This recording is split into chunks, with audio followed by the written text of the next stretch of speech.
নমস্কার বন্ধুরা, মানবীর রান্নাঘরে আপনাদের সবাইকে স্বাগত জানাই।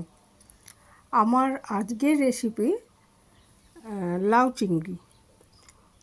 তো বাঙালিদের খুবই পছন্দের খাবার এটা, আমাদের সবার বাড়িতেই হয়, কিন্তু অনেকেই অনেক রকমভাবে করেন। তো আমি যেভাবে করি, মায়ের কাছে যেভাবে দেখেছি, সেটাই আজ শেয়ার করলাম আপনাদের সাথে। তো লাউ তো খুবই উপকারী, আপনারা সবাই জানেন, মানে একেবারে নির্দোষ সবজি যাকে বলে। আর লাউ চিংড়ি খেতে এত অসাধারণ হয় যে বলারই নয়। তো এর জন্য আমি নিয়ে নিয়েছি একটা লাউ।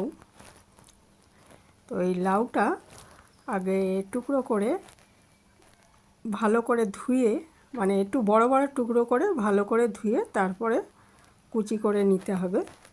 আগে ধুয়ে নিলেই ভালো হয়, কারণ কাটার পরে ধুলে মানে জল রয়ে যেতে পারে। এমনি লাউ থেকে অনেক জল বেরোয় রান্নার সময়, কাজেই ধুয়ে কাটাই ভালো। তো যে একদম কুচি করে কেটে নিয়েছি।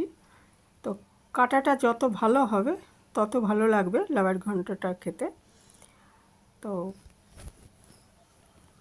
আর নিয়ে নিয়েছি 250 চিংড়ি মাছ, 250 কি 300 চিংড়ি মাছ একটা লাউয়ের জন্য মোটামুটি ঠিক আছে।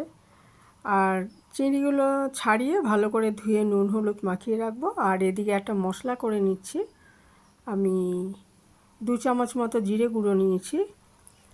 আর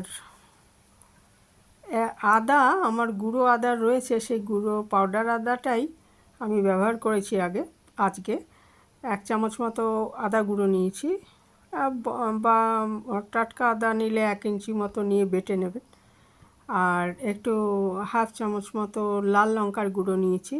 ইচ্ছে করলে এর মধ্যে একটু কাশ্মীরি লঙ্কার গুঁড়ো নিতে পারেন, তাহলে রঙটা ভালো আসবে। তারপরে এই মশলাটা আমি একটু জলে ভিজিয়ে রাখছি, তাহলে কি হবে না, মশলাটা কষানোর সময় পুড়ে যাবে না, আর খেতেও বেশ ভালো লাগবে। সেই জন্য আগে ভিজিয়ে রেখে দিলাম আমি এটা। আর এদিকে এটা 10-15 মিনিট ভিজিয়ে রাখবো। আর এদিকে একটা ননস্টিক কড়াই নিয়ে নিয়েছি, নিয়ে এতে আমি 2 চামচ মতো সর্ষের তেল দিয়ে, তেলটা খুব ভালো করে গরম করে নিতে হবে আগে। তারপর নুন হলুদ মাখানো চিংড়ি মাছগুলো হালকা করে ভেজে নেব। আমরা সবাই জানি যে কড়া করে ভাজলে শক্ত হয়ে যাবে মাছ, একটু হালকা করে ভেজে নেব মাছটা। আর একটু ছোট চিংড়িতেই কিন্তু এই লাউ চিংড়িটা ভালো হয়, বেশি বড় বড় চিংড়ি খেতে এর মধ্যে কিন্তু ভালো লাগে না। এরকম সাইজের চিংড়িগুলোই বেশ ভালো লাগে খেতে। তো চিংড়িগুলো আমি ভালো করে একটু ভেজে, মানে মোটামুটি আর কি, কড়া করে ভাজবো না, ভেজে তুলে রাখছি। তারপরে ওই তেলেই আমি একটু শুকনো লঙ্কা, তেজপাতা আর 5 ফোড়ন দিয়ে ফোড়ন দেব। তো শুকনো লঙ্কাটা আগে দিয়ে আর তেজপাতা দিয়ে একটু ভেজে নিচ্ছি। আর 5 ফোড়ন দিয়ে কিন্তু বেশিক্ষণ ভাজবো না, তাহলে 5 ফোড়ন বেশিক্ষণ ভাজলে তিতো হয়ে যায়।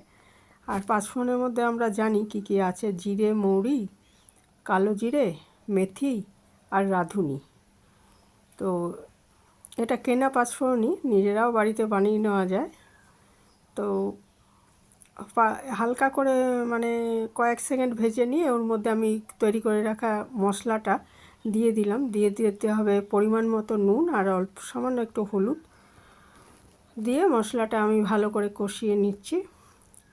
মশলাটা ভালো করে কষানো হয়ে গেলে আমি এখানে কিন্তু অনেকে পেঁয়াজ ব্যবহার করেন, তবে আমাদের বাড়ির রান্নাতে মাকে দেখেছি মাছ দিয়ে করলেও পেঁয়াজ দেওয়া হয় না।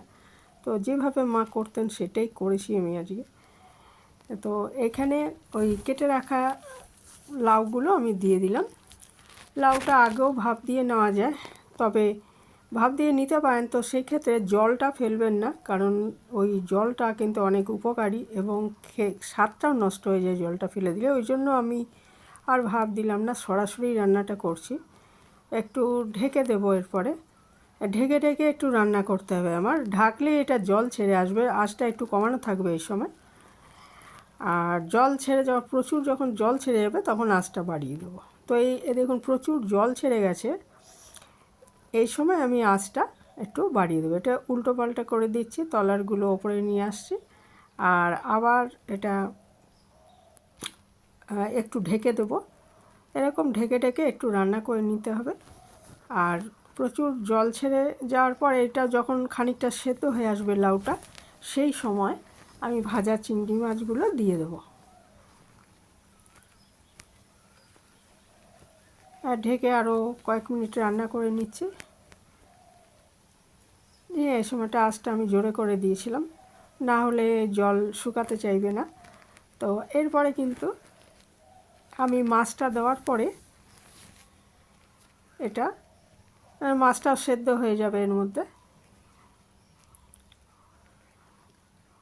দিয়ে এটা ভালো করে এটা মিশিয়ে দেব সব কিছুর সাথে, যাতে চিংড়ি মাছটা মিশলেই তো স্বাদটা আসবে। কাজেই এটা ভালো করে সব পুরোটার সাথে মিশিয়ে দিচ্ছি আমি। আর এই সময় আমি আর ঢাকবো না, কারণ তাহলে জলটা শুকাতে চাইবে না। লাউ অনেকটাই সেদ্ধ হয়ে এসেছে, আর এটা ঢাকা দেওয়ার কোনো প্রয়োজন নেই, তাহলে জলটা শুকাতে চাইবে না। এরপরে দেখুন অনেক প্রায় শুকিয়ে এসছে, ওই সময়টা আমি ধনেপাতা দিয়ে দিলাম। ধনেপাতাটা দেবেন, তাহলে ভালো লাগে, গন্ধটাও ভালো লাগে আর খেতেও ভালো হয়, স্বাদটা বেড়ে যায়।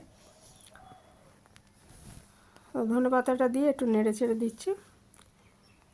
আর এটা জলটা একটু বেশি বেরিয়ে গেছে, খুব কচি ছিল লাউটা।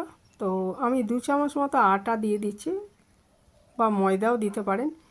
দিয়ে আবার ভালো করে নেড়ে চেড়ে এটা একদমই শুকনো শুকনো হবে রান্নাটা, তাহলেই আমাদের লাউ চিংড়ি পরিবেশনের জন্য তৈরি হয়ে যাবে। আর আরেকটা কথা, যে ইচ্ছে করলে এর মধ্যে কেউ সামান্য, যখন জলটা ওই প্রচুর বেরিয়ে যাবে ওই সময়টা সামান্য একটু মিষ্টি দিতে পারেন। আর যারা মিষ্টি পছন্দ করেন না, বা লাউ কিন্তু এমনি মিষ্টি, না দিলেও চলবে,